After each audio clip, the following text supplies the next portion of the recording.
Oh, really? Oh, that's good. So are you having classes at school every day? Yeah. Oh, that's nice. Oh, that's really good. Awesome. And is the school close to your house? So. So. Oh, okay. Can you go walking or do you have to take a bus to go to school? No, I'm go by a car. Oh, that's nice. Okay. So it's not so bad. And which grade are you in, Rebecca? What? Which grade are you in? First, second, third? You're in high school, right? Oh, okay. 9. Oh, you're ninth grade. Oh, that's nice. Very good. Awesome. And do you play any sports? Do you practice any sports? No. No? Okay. Oh, that's nice. Maybe in the future. Who knows? Very good. Yeah. Awesome. And do you know what you're going to do at college? Have you already thought about what you're going to study at college? No. Not yet. Okay. Yeah, you still have some time. You still have some time to decide. That's okay, no problem. All right, Rebecca. So let's check out here today. Like I said before, we are going just to talk about the content from the units we finished, units 7, 8, and 9. And we will give you some tips about the project, okay? We finished a module. We finished those 3 units. So today it's more like a review and you can also ask some questions about the test. Some students are still doing, I think they still have to do the test. I guess 1 or 2 students missed the class on Monday, so they still have to do the test. And by the end of the week, I think they will be over, they will be done. And then by Monday, I believe everybody will be okay with the evaluation and I will have the results, okay? And then on Monday, you should present the project, okay? So how do we go about it? How do we present the project? What are the things we value most? Is I don't know if you've already presented the project um, at Achieve. I think you have already, right? This is evaluation number 3. So I think you've already done, right? So it's very simple. All you need to do is to check the units that you were supposed to study for that evaluation and select a topic from those 3 units. In this case here, we are doing unit 7, 8, and 9. So to help you choose the topic, if you haven't done yet, I prepared a very nice presentation so you can review the topics and also see which one you feel more comfortable with. Okay, so let's go straight to the presentation. Let's take a look there. So let me minimize this part here and project present is in Monday, right? Monday, on Monday. Yes, the project is for Monday. Yes. I And have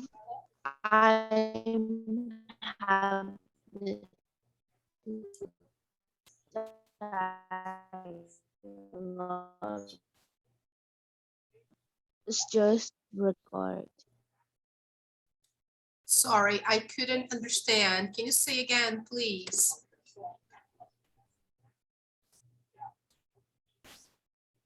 My internet connection is not so good. Can you say again, please? I have the dialogue. It's just record. Oh, great. Awesome. Very good. Okay. You can present your you can present your project in many different ways. You can have a video, you can have just an audio or a TikTok video, or you can have a PowerPoint presentation, whatever, whatever you prefer. Okay. It's just something that you can display from the units that you learned. In this case, unit 7, 8, and 9, you get one of the topics and then you give like a sample, an example of one of those units. Okay, so.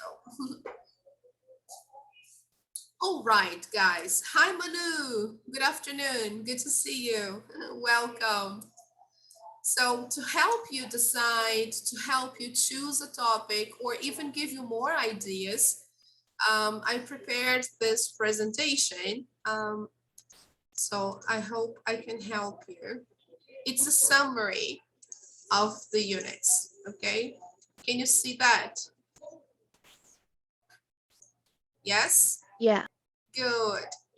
All right, guys. So here we have a very small summary, a short summary actually, of units 7 to 9. So let's see the first part. So units 7, 8, and 9 talked about people, stories, and the future, right? This is what we talked about in those 3 units. Unit 7 talked about people. Unit 8 talked about stories. And Unit 9 talked about the future. Okay. So those were very nice topics.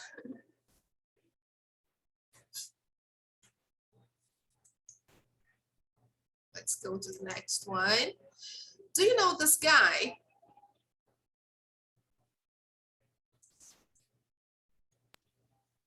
No. No. Who is he? Let's see if you know him. He's Tim Urban. Yes, Unit 7 talked about people. So based on that, we are going to see a little bit about Tim Urban, because in that unit, there is a small exercise about Tim Urban on the platform. I don't know if you remember, but they talked about him, right?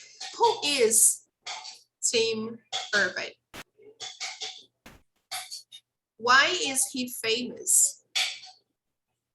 What has he done? So just for you to know that this is from Unit 7. So we are going to see a little bit about him, right? It's interesting. Let's take a look.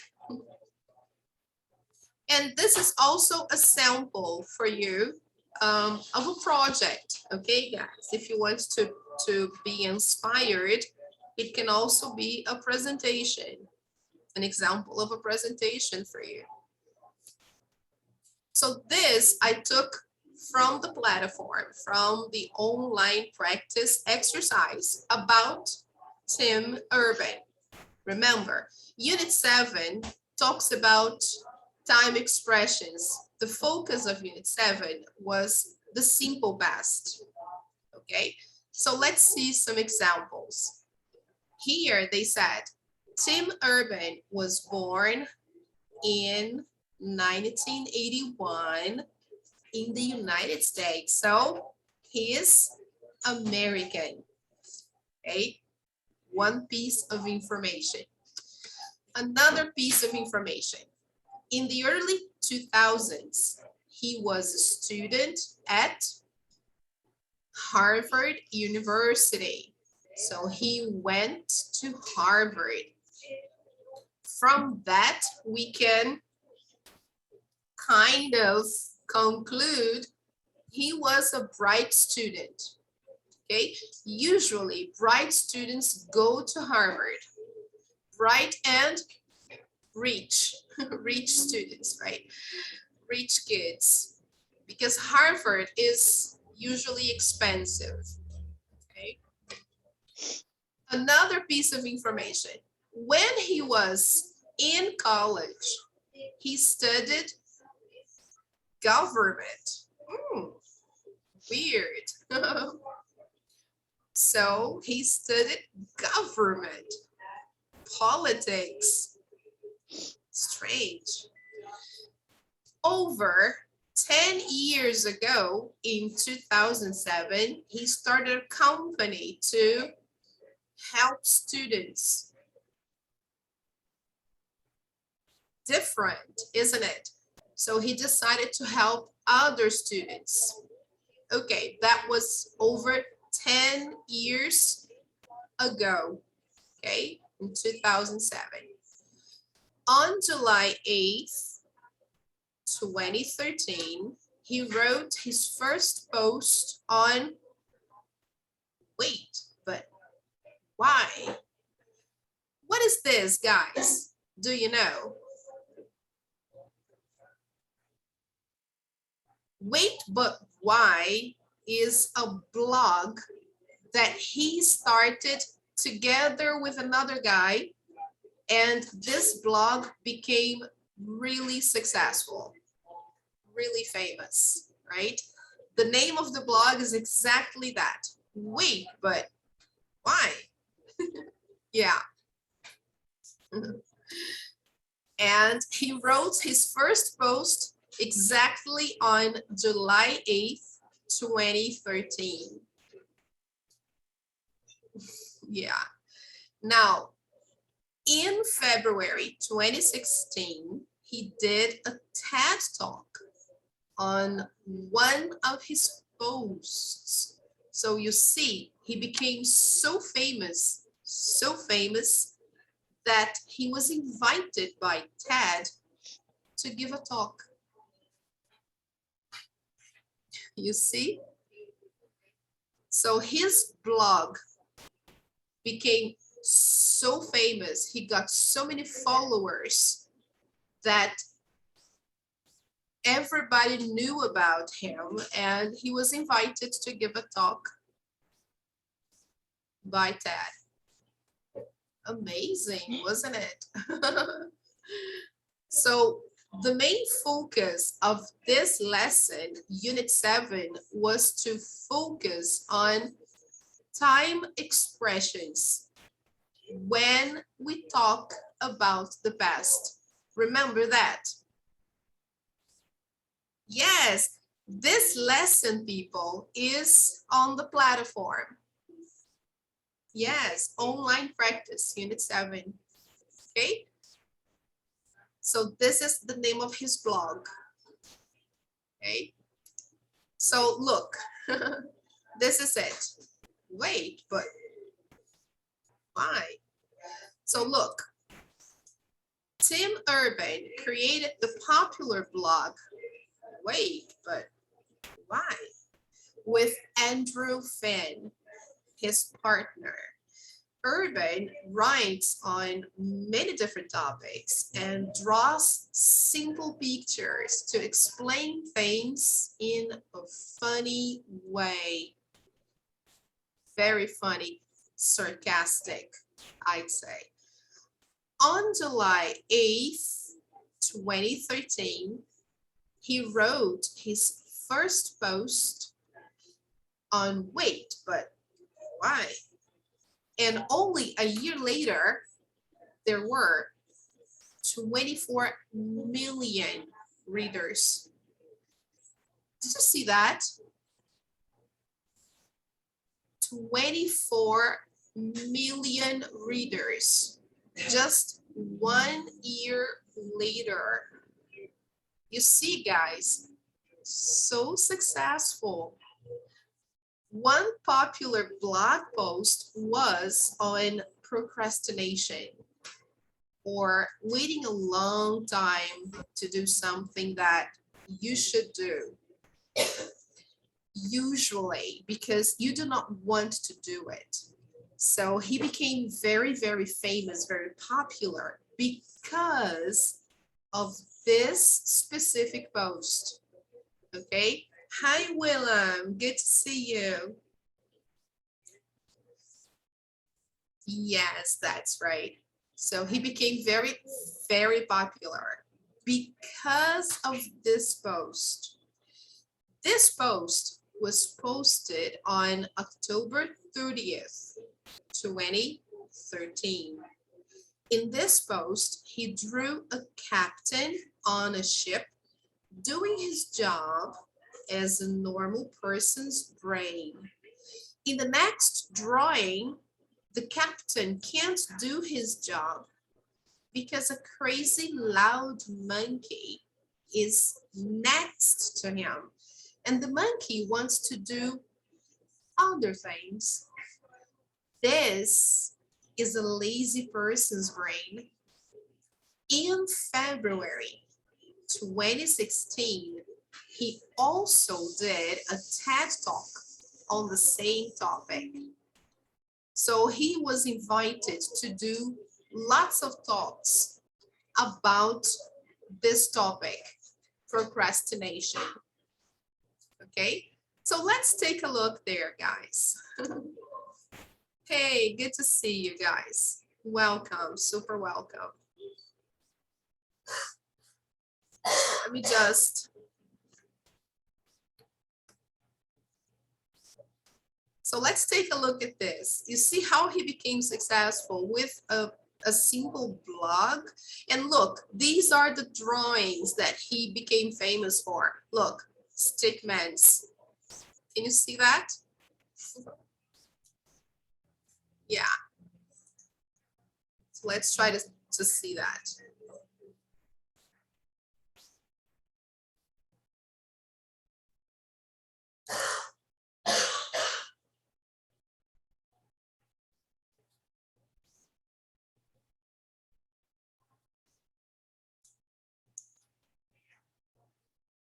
I'll try to show you just a small part of his talk. Let me see if I can show you. I don't know if the connection will permit, but I'll try to show you a small part of his talk on inside the mind of a master procrastinator. It's when you don't want to do something that you have to do, but you don't really want to do, so you leave it for later.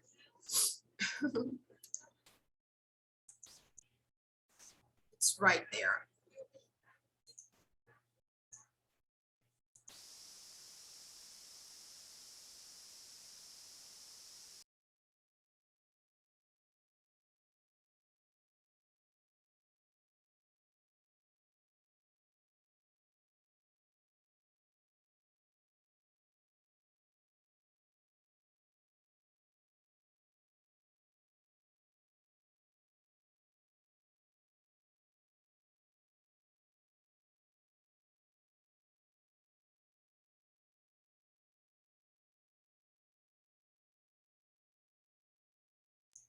Can you see, guys? Yes, can you see the screen? Yeah, because instead of opening the link that I put there in the image, Yeah. I think I'd rather open the tab that I had opened before. So let me try to toggle full screen so you can see the whole page.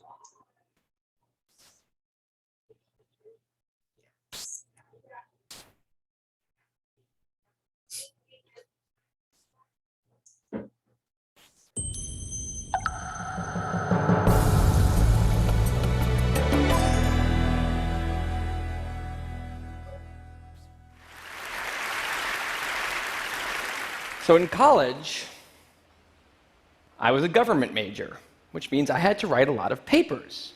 Now, when a normal student writes a paper, they might spread the work out a little like this. So, you get started maybe a little slowly, but you get enough done in the first week that with some heavier days later on, everything gets done and things stay civil.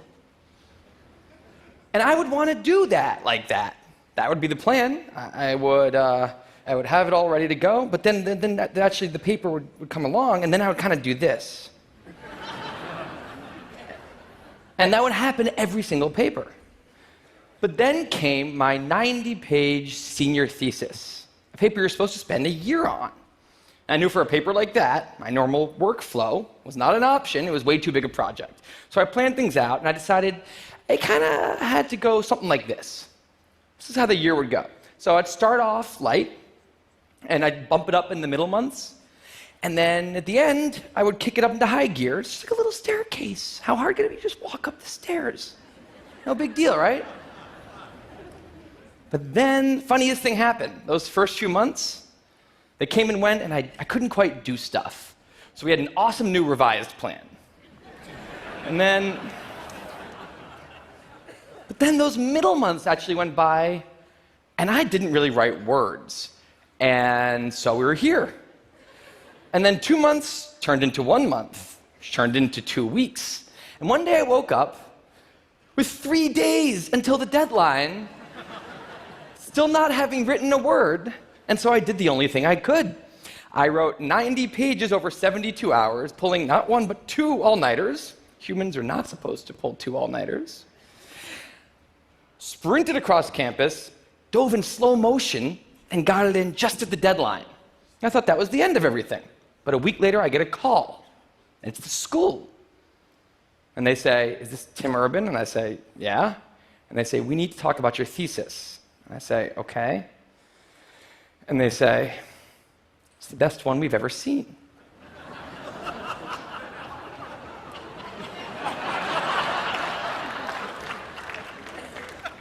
That did not happen. It was a very, very bad thesis. I just wanted to enjoy that one moment when all of you thought, "This guy is amazing." No, it was very, very bad. Anyway, today I'm a writer, blogger guy. I write the blog Wait, But Why? And a couple of years ago, I decided to write about procrastination.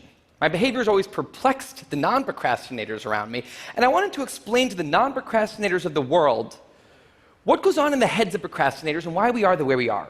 Now, I had a hypothesis that the brains of procrastinators were actually different than the brains of other people.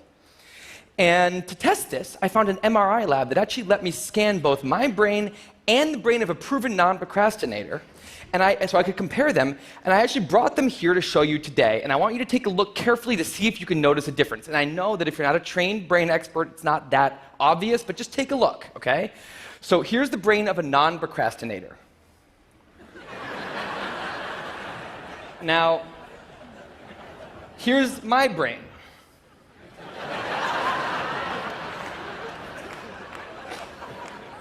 There is a difference.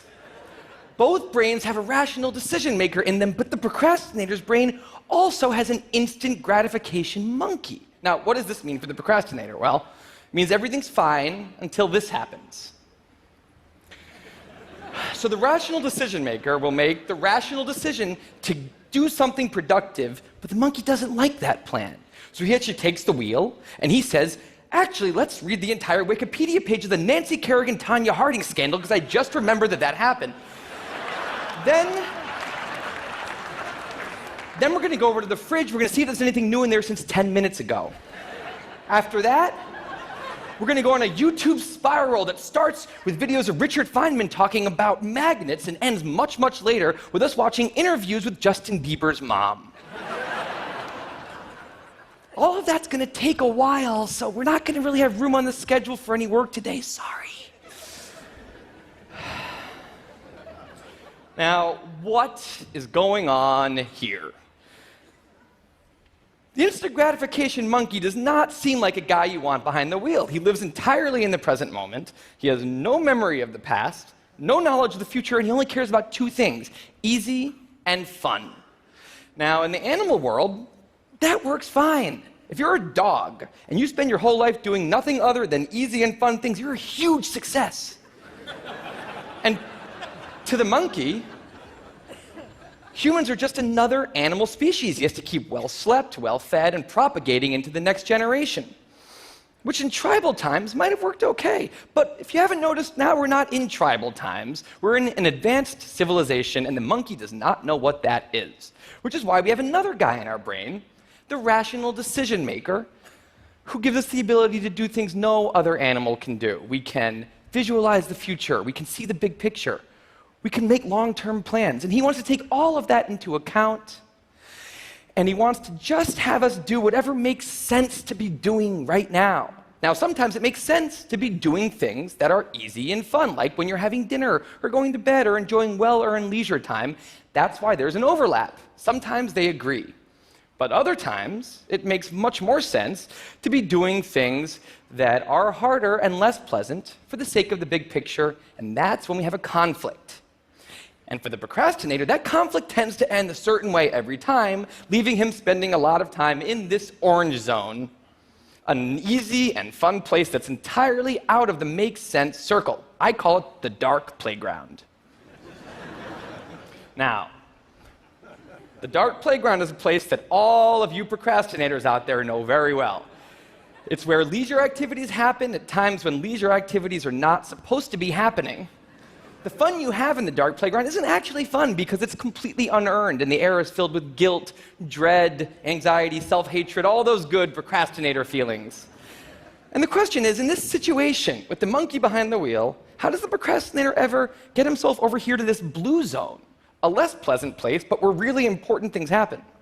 Well, it turns out that the procrastinator has a guardian angel, someone who's always looking down on him and watching over him in his darkest moments, someone called the panic monster.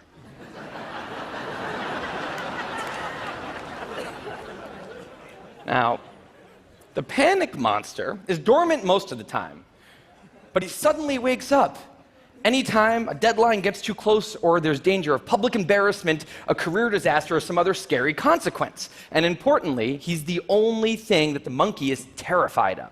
Now, he became very relevant in my life pretty recently because the people of TED reached out to me about 6 months ago and invited me to do a TED Talk.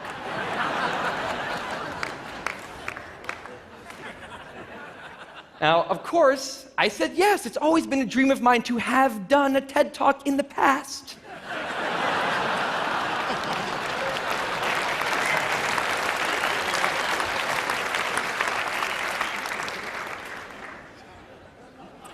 But in the middle of all this excitement, the rational decision maker seemed to have something else on his mind. He was saying, are we clear on what we just accepted? Do we get what's going to be now happening one day in the future? We need to sit down and work on this right now. And the monkey said, totally agree, but also let's just open Google Earth and let's zoom into the bottom of India, like 200 feet above the ground, and we're going to scroll up for 2.5 hours till we get to the top of the country so we can get a better feel for India.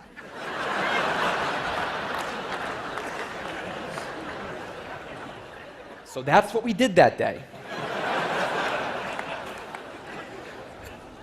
As 6 months turned into 4, and then 2, and then 1, the people of TED decided to release the speakers. And I opened up the website, and there was my face staring right back at me, and guess who woke up? So the panic monster starts losing his mind, and a few seconds later, the whole system's in mayhem.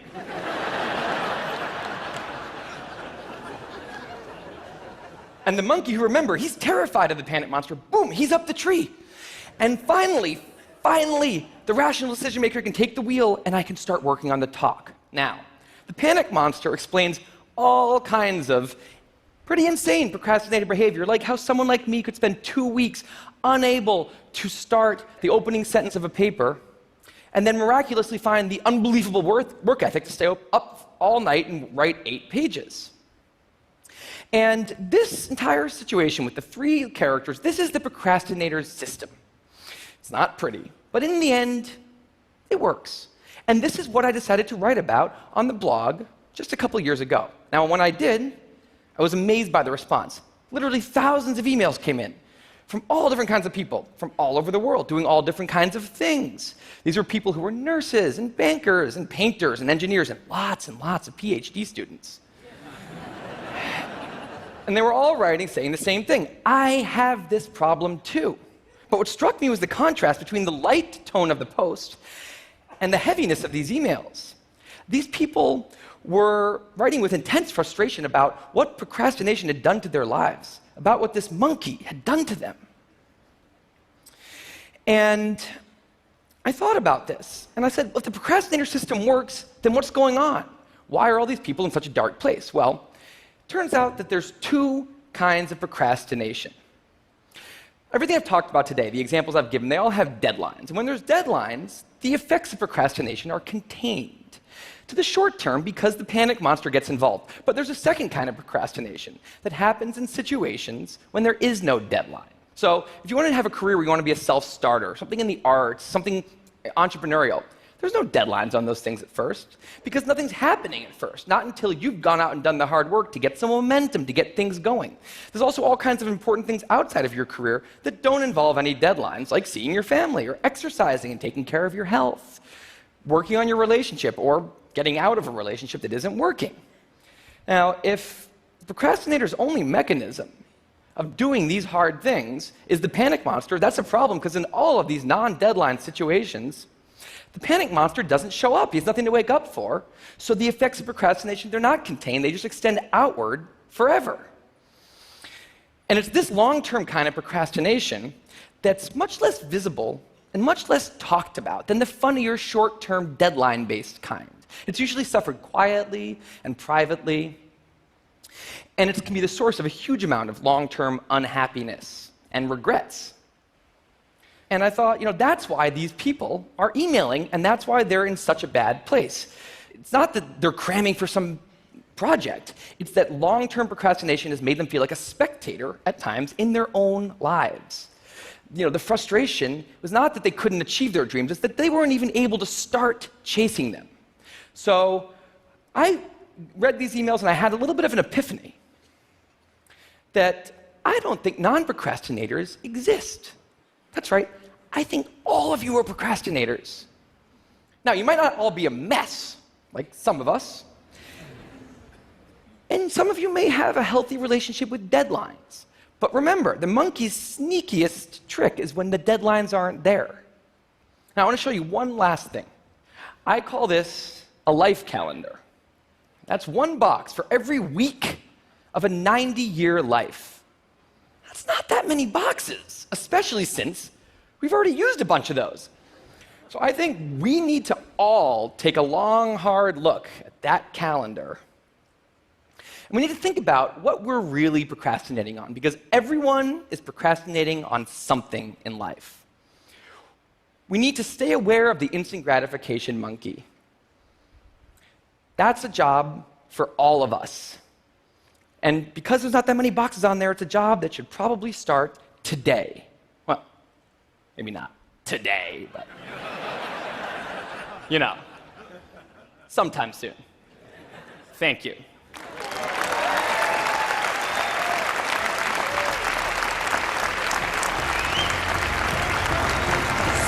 Amazing. He is really good, isn't he, guys? Wow, he's really the best, isn't he? Wow, he's really, really good. I really wanted to show you that because he is really good. Did you pay attention to this? Did you pay attention to what he said? He is really, really good. Did you see how many boxes we have? Yes. And he said, we are all procrastinators, right? In some way, we are all procrastinators. We all leave something for later. So, and then when he finished his talk, he said, try to think about it and start today. Start doing what you have to do today. And then he plays a joke. He says, not really today, but sometime soon. Did you see that? So he was being a little sarcastic and then everybody laughed. But then in the end, it all boils down to we should stop procrastinating as much as possible and, really getting down to doing the things we have to do, right? And that's really amazing. That's the message he brings, right? And that's a very nice message. And you see, guys, if you have a chance, take a look at his site. Let me see if I can show you. Let me try to show you his site, his blog, actually. Let me try to take you there. It's really interesting. Let me try to, okay, I got you. Let me try to show you his blog.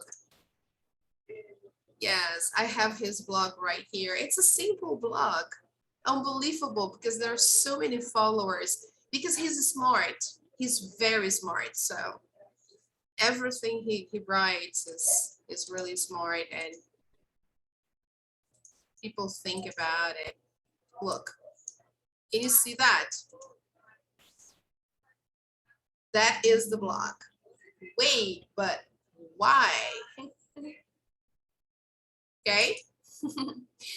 That is the blog. Wait, but why? New post every sometimes.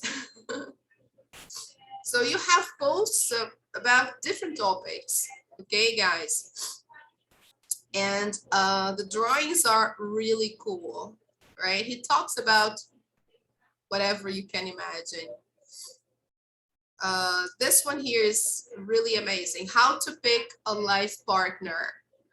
Okay. Look at this one here. Political Disney World. It's really nice. Yeah. The American brain. Look at this. He's really good at drawing.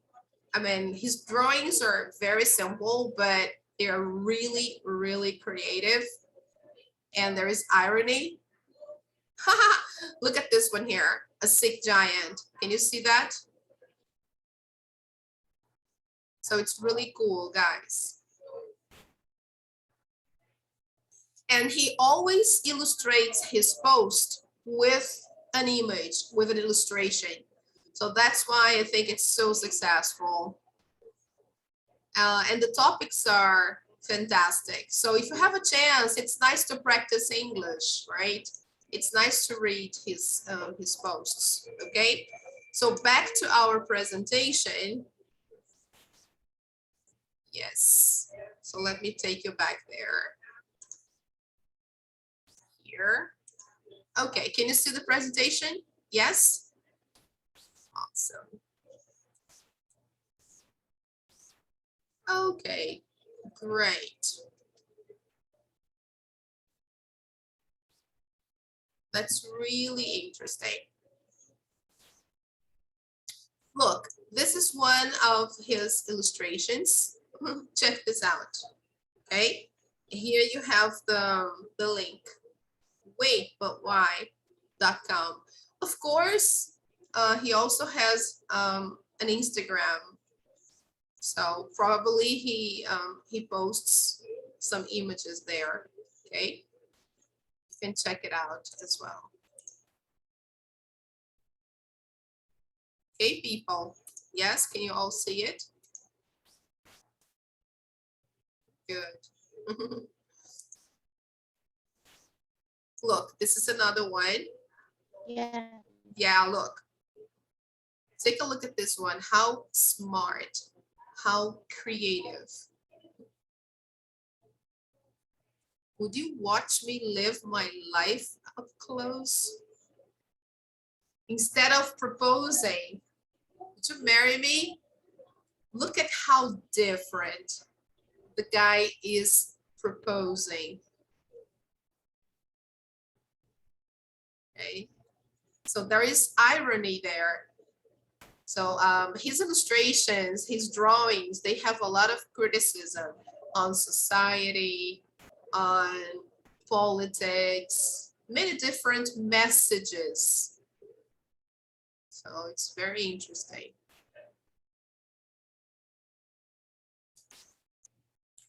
Okay, guys, this is it. Now we are moving on to the next unit.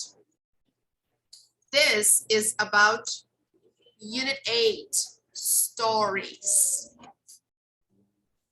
Right. So what did we learn in Unit 8? What did we talk about? Unit 7 talked about people. and the focus was the simple past and also time expressions, right? Unit 8 talked about stories, telling people what happened. So I took one exercise from the platform so you know what Unit 8 was all about. The focus was contrasting simple past and past continuous. Let's see some examples. Let's see, Rebecca, can you read the first example, please? Yeah. Thank you. When my family left the house, I was eating lunch in the kitchen. Good, thank you. So here we have an example of a sentence in the simple past and another sentence in the past continuous. So I'm telling someone what happened, okay? What happened when my family left the house, right? Oh, when my family left the house, I was eating lunch in the kitchen. So I'm describing the situation, okay? Good, thank you. So let's see, Manu, can you read the second example, please?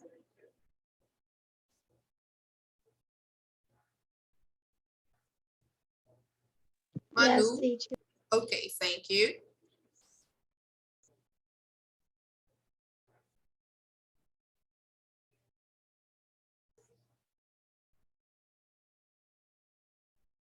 While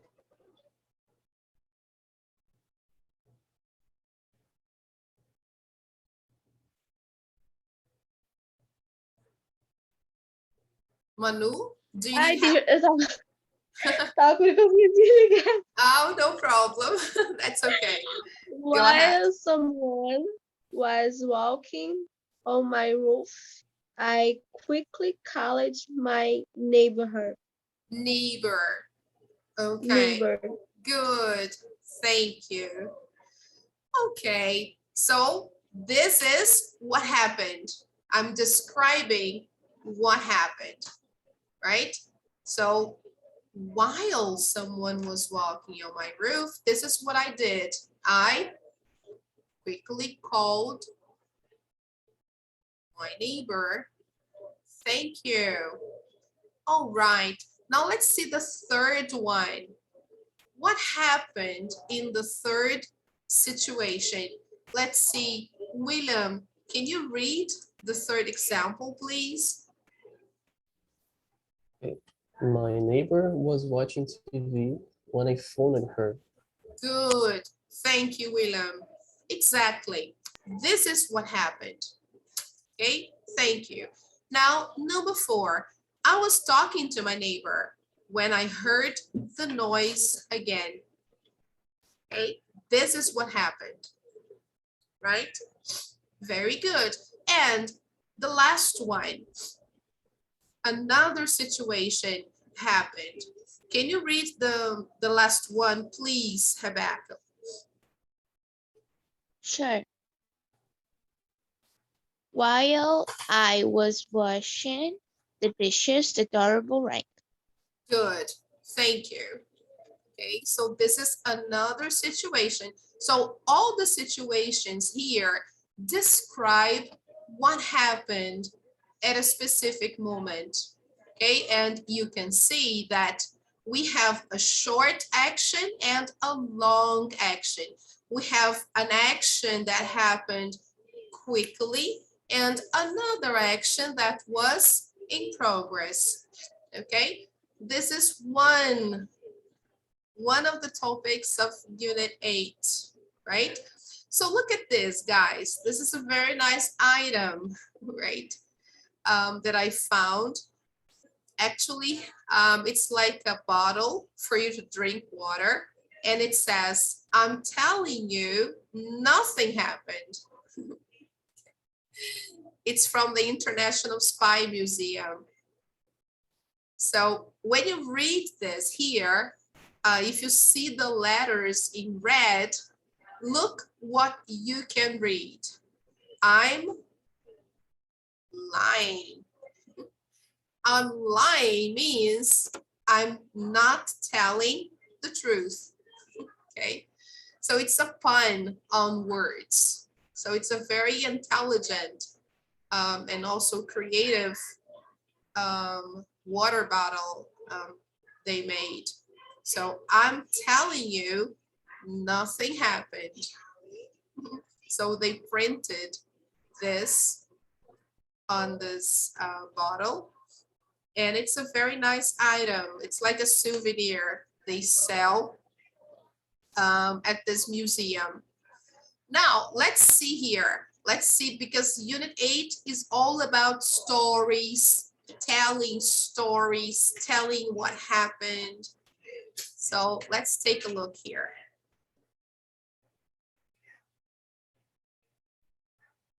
Yeah, instead of clicking on the link, I think I'd rather open the tab that I had opened before. So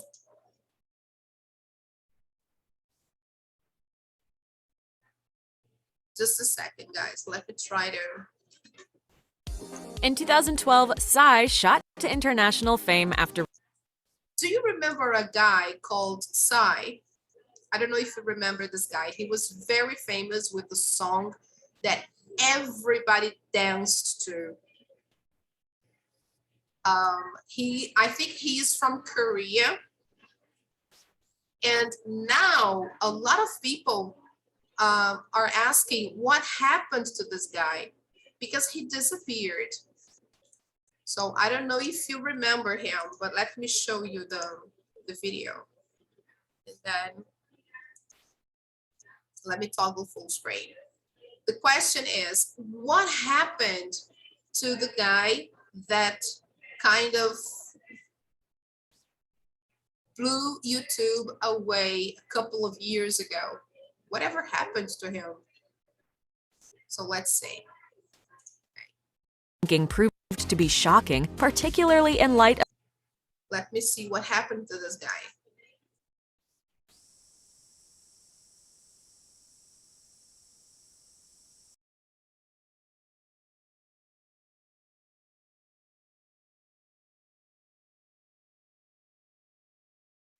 In 2012, Psy shot to international fame after releasing Gangnam Style, but following that tremendous.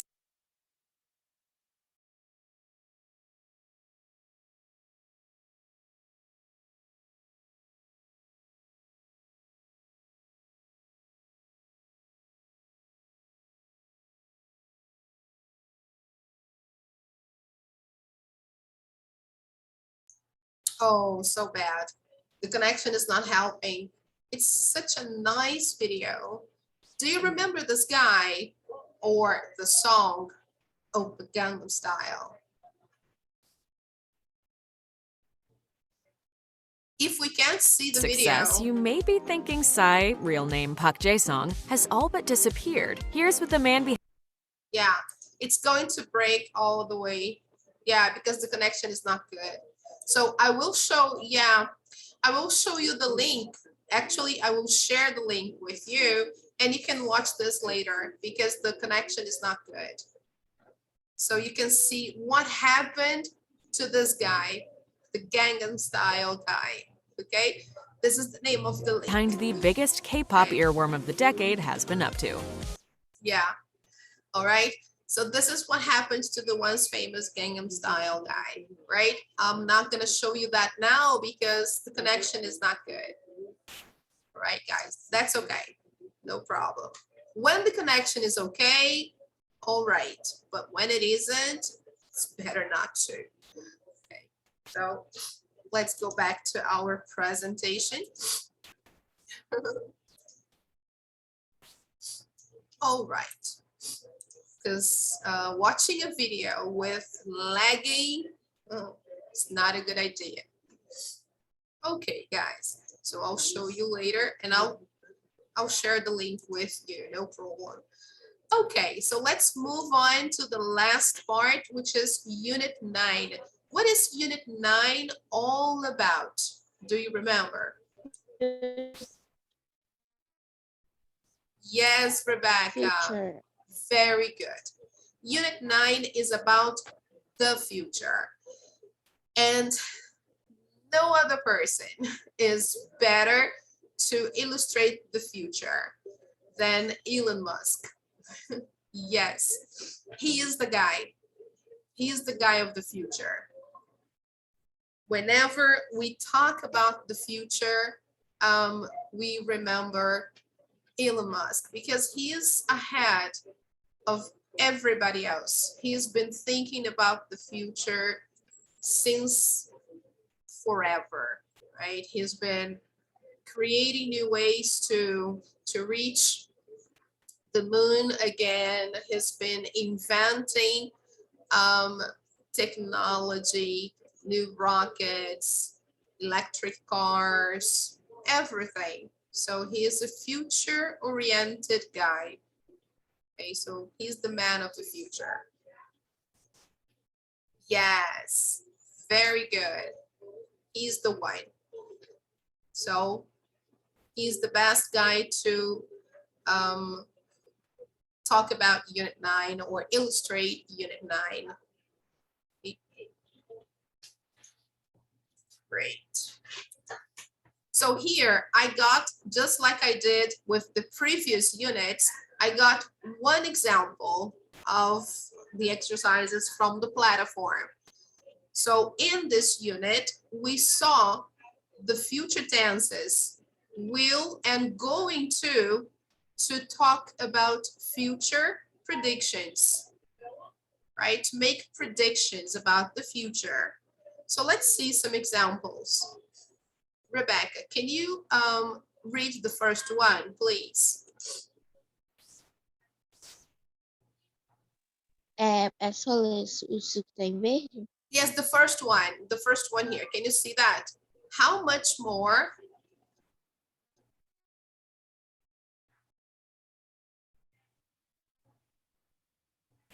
How much more will life change in the next year?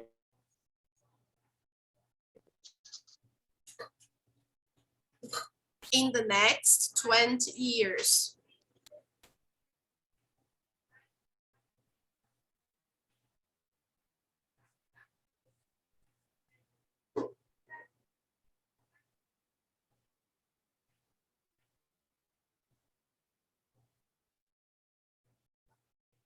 Yes, can you hear me?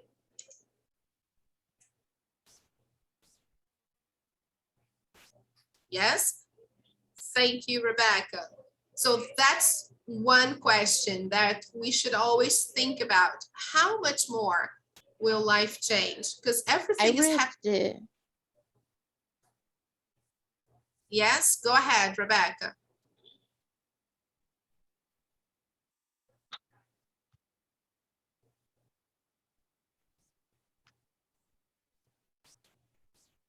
Can you say again, please? I can't hear you. Travou, eu não escutei o que você falou. Oh, okay. Yes, I was just reading the final part.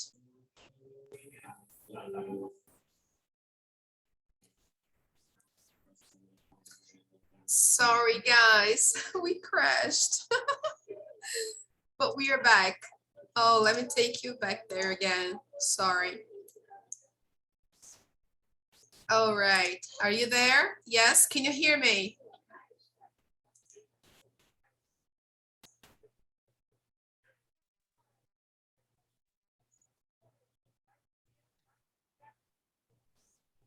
Yes, can you hear me, guys? Yeah. Okay, all right. So we were reading the examples here on the page, okay?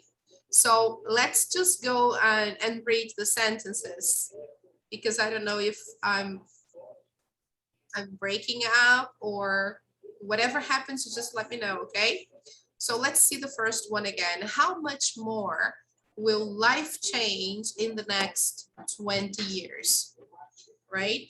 Number 2, will our grandchildren say we are old-fashioned in our ideas? Probably, right? Imagine. Number 3, are we going to Mars in the next 20 years? Probably, right? Number 4, the company expects it will send people to Mars by 2024. And finally, number 5, some scientists believe people are going to live on Mars in our lifetime. So I agree. I think that pretty soon, maybe in 20 years time, I think people will be going to Mars, right? So these are some samples, some predictions, right? Using the simple future and also using going to. So if you decide to present a project about Unit 9, you should talk about the future. Okay. So let's see some. Okay, guys, what do you think when you see a picture like this? What comes to your mind when you see a picture like that?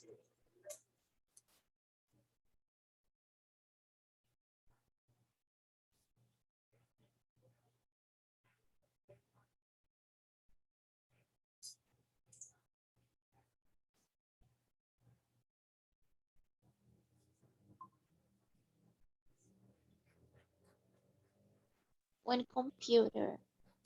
Yes, you see, the new reality, right? Virtual reality, augmented reality, the future of computer, the future of technology, right? Something that is a reality nowadays in some countries, right? I guess in China, in Japan, they can do some things like that, I think, right? They can deal with holograms, and I guess they can already do that. So it is possible. They have great internet connection and they can do things like that. We can't do here, but they can do it there. Okay. So let's take a look here. I will show you. I'm not going to click on the link that I embedded, but I will try to open from the tab that I have here on my navigator. Let's see if it works. Let's try. I'll try to show you.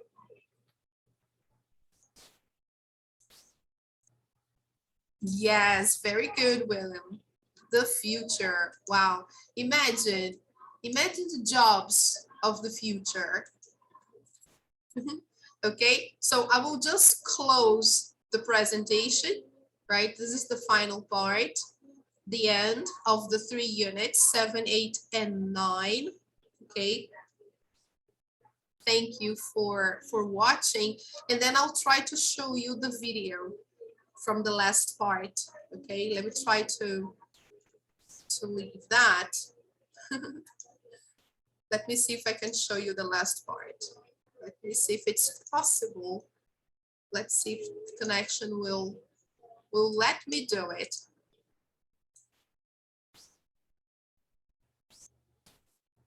Let's try to watch that. If it's not possible, then it's okay. I will send you the link.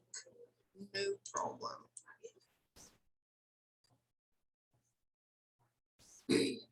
Okay, it's right here. And the funny thing is that all the videos that I was planning to show, I left the videos here streaming previously so that everything would be ready for you. But still, see. All right, so let's try to see it. What will the world look like in 50 years? What do you think, guys?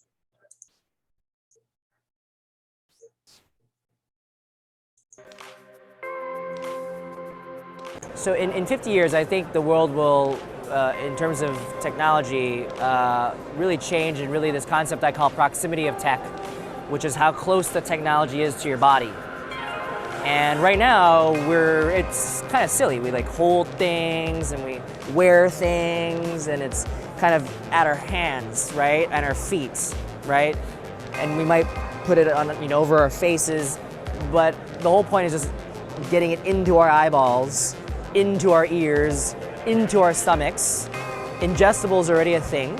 It's crazy. Like you literally ingest these pills, these robot pills that can, obviously see what you're eating and all these things and all your caloric intake. It's amazing. And then, you've heard of startups like Magic Leap, where they're doing like, AR for your world, where I should just be able to load my email and do this and like do this, right? Like that's literally what will happen, I think, in 50 years, is everything will just come inside. And that to me is really, really exciting. Many applications that today we perform unassisted will in fact be assisted operations. So a surgeon or a nurse in a hospital who's working on a patient will have an angel on his or her shoulder looking over him or her and offering helpful guidance when perhaps he's about to make a mistake. Should I contact the ground station? In 50 years' time, I think we will see very diverse mobility. We will have autonomous cars, and I think we will still have manual-driven cars, because it's really the choice of the customer. By safety reasons, we will make the conventional cars also very safe. That means it's not necessary that we really need completely autonomous driving, only driven by safety. So what will the world look like in 50 years' time? Well, sadly, it's anybody's guess. So there are projections where the world is fantastic, we've got rid of poverty, we're all living in some kind of harmonious situation, we've all got technology at our fingertips. And there are other projections where the development of technology might lead to things like really wide-scale unemployment, and it might lead to people really being hooked into their machines. We could, I think, reach a much better world where people are living a more human life, in fact, as a response to this technology. And I think if we don't push it in that direction, we could have a very, very dystopian future. It's very hard to predict the future 50 years ahead. What I'm sure about, though, is that it will never be an artificial intelligence, a super intelligence that just takes over humans, but rather is going to be perhaps brain-machine interfaces that enables us as humans to combine our horizontal intelligence with the vertical execution capabilities of artificial intelligence. Because the combination of the two is far better than either of them alone. What do I think the world will look like in 50 years' time? I hope I'm going to be around. I think it's going to be better, more beautiful. I think we're going to live in a world where we are not just seeing what we want to see, but hopefully where we are being, from a media perspective, also inspired and challenged to think differently, but all hopefully for the good of mankind and humanity. I think the world is going to be great.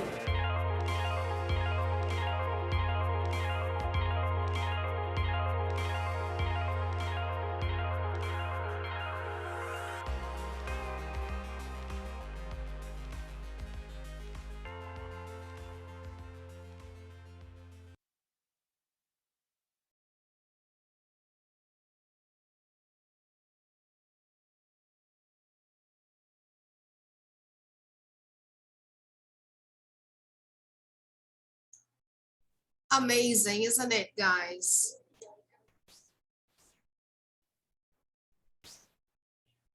That's the future, right? That's exactly what world will be like. There's so many good things waiting for us, so many good things in stock. And I guess technology will provide a lot of benefits, but we also need to be careful not to destroy the planet with excess of pollution and so many bad things that we still have, right? So we need to be extra careful because we are improving in some areas, but we are also depleting the planet of its natural resources, right? So we need to take more, we need to be more careful, and we need to be more careful with our nature, environment, natural resources, our ecosystem. We have to be more careful with our basic things. We should not lose track of the things we need to survive. Because if we just focus on technology and we forget all the rest, we may be just us and the robots, and desolate environment. That's not good. We need to have a nice place to live in. We need to have nice cities, nice neighborhoods. Nature is super important. So technology alone is not enough, right? It is important, but what about global warming? Have you already noticed that the temperature in our planet has been rising at a very fast rate? We need to worry about it. Yes, all the things that are happening with the climate now is a result of the bad things, the bad actions of humanity from the past. We are getting the consequences now. We are harvesting the consequences now. So we have a chance to change the future now, so we don't get worse consequences in the future. Because if we don't change now what we are doing, wow, we may have a bad picture in the future in terms of floods, tsunamis, earthquakes, you name it. So yes, we'll have a beautiful picture in terms of technology, but what about the environment? What about a place to live, right? This is also something we need to think about. Okay. Global warming is a big issue. All right, so that's a big message for you. It's a warning for you, yes, for everybody. But yeah, we need to think about it. Technology is great. We are moving very fast in that direction, but we should also worry about our planet. Okay, guys, it was amazing having you here today. So prepare your project. Okay, I hope to have you here again on Monday. Okay, have a great weekend. Let me take a gallery picture. All of you here today. Thank you so much, Rebecca. Thank you, Manu. Thank you, William. Hope to see you again on Monday. Let me just print screen. Yay, awesome. And I hope to have the results on Monday, and I hope to have your tests until the weekend. Okay, guys, try to do your tests. Oh, I love you too. You were amazing, guys. Thank you very, very much. Take care, okay, guys? Wear a mask. Be careful, okay? Take good care of yourselves and your family. Okay, see Bye-bye. you. Big kiss. See you Monday. Bye-bye, guys. Take care. See you. Bye-bye. Bye, people. Bye. Bye. Take care. Goodbye.